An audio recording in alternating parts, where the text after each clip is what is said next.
आप देख रहे हैं इंडिया न्यूज। मैं हूं रचना बंसल। 2 दिन का पश्चिम बंगाल का दौरा गृह मंत्री अमित शाह का है। संबोधित कर रहे हैं, क्या कुछ बोल रहे हैं, सीधा सुनते हैं। जय श्री राम। ধন্যবাদ সবাইকে।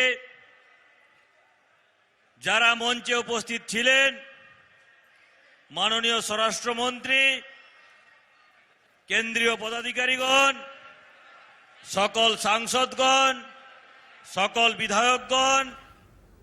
पश्चिम बंगाल का ये 2 दिन का दौरा गृह मंत्री अमित शाह खुद पहुंचे हुए हैं पश्चिम बंगाल में चुनाव की तैयारियों के लिए और साथ ही साथ टीएमसी में सेंध लगाने के लिए। लेकिन बड़ी बात यह कि अब से थोड़ी ही देर पहले शुभेंदु अधिकारी बीजेपी में शामिल हो गए हैं अमित शाह की मौजूदगी में, और उन्होंने दोहराया कि बीजेपी की ही सरकार पश्चिम बंगाल में बननी चाहिए और उसके लिए पुरजोर कोशिश शुभेंदु अधिकारी अपनी ओर से करेंगे। आपको सुनवाते हैं अमित शाह ने क्या कुछ कहा।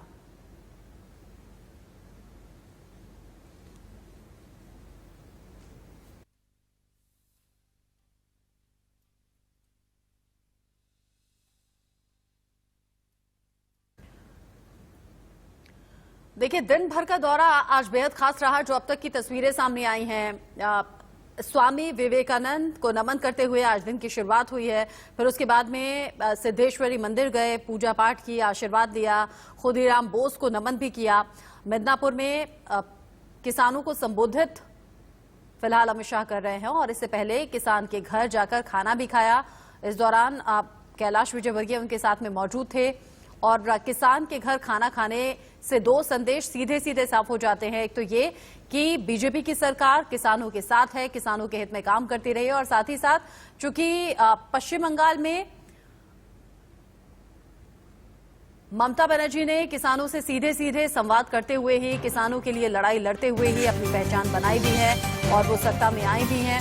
ऐसे में अमित शाह ने कनेक्ट बनाने की कोशिश न सिर्फ आम लोगों से की है बल्कि खास तौर से किसानों से की है।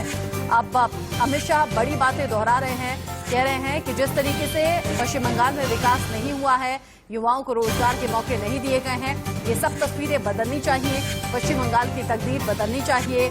रोड शो में शक्ति प्रदर्शन के जरिए अमित शाह और बीजेपी ये दिखा देना चाहती है कि पश्चिम बंगाल में अब बदलाव का वक्त आ गया है।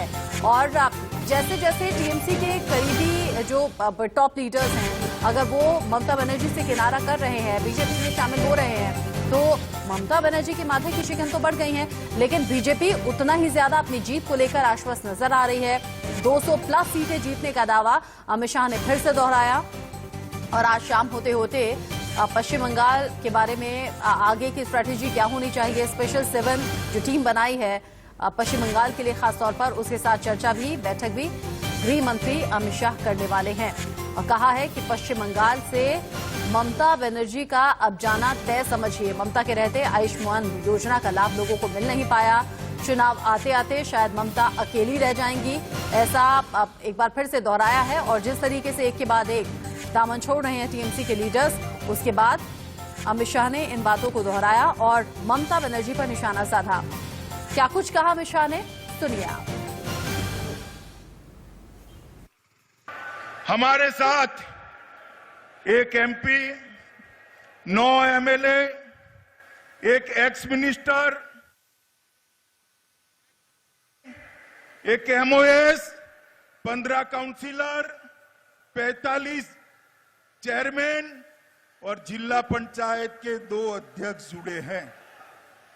शुभेंदु भाई के नेतृत्व में कांग्रेस, तृणमूल, सीपीएम, सब पार्टी से अच्छे लोग आज भारतीय जनता पार्टी में नरेंद्र मोदी के नेतृत्व में काम करने के लिए भाजपा जोड़ रहे हैं। दीदी, ये तो शुरुआत है, चुनाव आते आते आप अकेली रह जाएगी।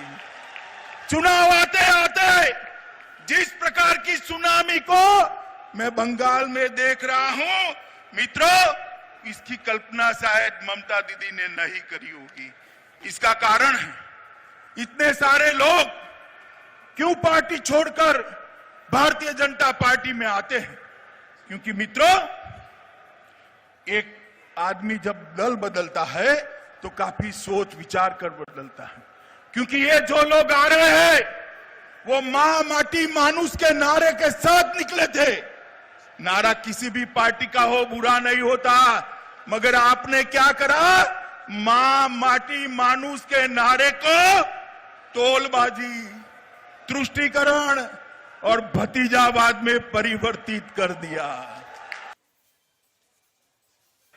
और मंच पर उपस्थित सभी पार्टियों से, कांग्रेस, सीपीएम, तृणमूल, सभी से आज भारतीय जनता पार्टी ज्वाइन किए हुए एमएलए, जिला पंचायत अध्यक्ष, काउंसिलर, जिला अध्यक्ष, बोर्ड निगम के अध्यक्ष, भाइयों बहनों, और आज के समारंभ के केंद्र बिंदु भाई शुभेंदु अधिकारी जी, और आज इस विराट जनसभा में आए हुए प्यारे भाई और बहनों, आप सभी का मैं हृदय से स्वागत करता हूं।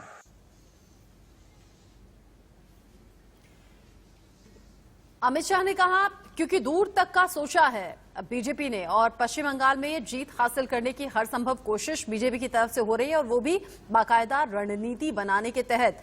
अब ऐसे में अमित शाह कहते हैं कि सिर्फ शुभेंदु अधिकारी या फिर कुछ विधायक नहीं, बल्कि ये लिस्ट अभी और लंबी जाएगी।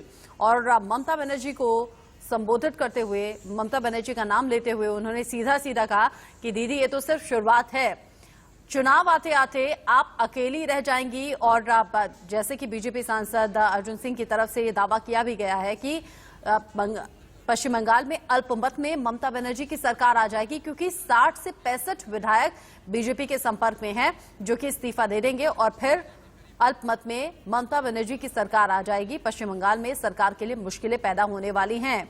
अब आगे आगे अगर टीएमसी से नेताओं को तोड़ने की कोशिश, मंत्रियों को अपने पाले में लाने की कोशिश बीजेपी की हो रही है, और जिसमें 8 से 10 नामों का जिक्र लगातार हो भी रहा है। शुभेंदु अधिकारी अमित शाह की मौजूदगी में शामिल हो भी गए हैं और ये कह रहे हैं कि पश्चिम बंगाल में बीजेपी की ही सरकार बननी चाहिए। तो ये कोशिश लगातार जारी है, और सिर्फ टीएमसी से ही नहीं बल्कि कांग्रेस और सीपीएम से भी बीजेपी में लगातार नेताओं का शामिल होना यहां पर जारी है।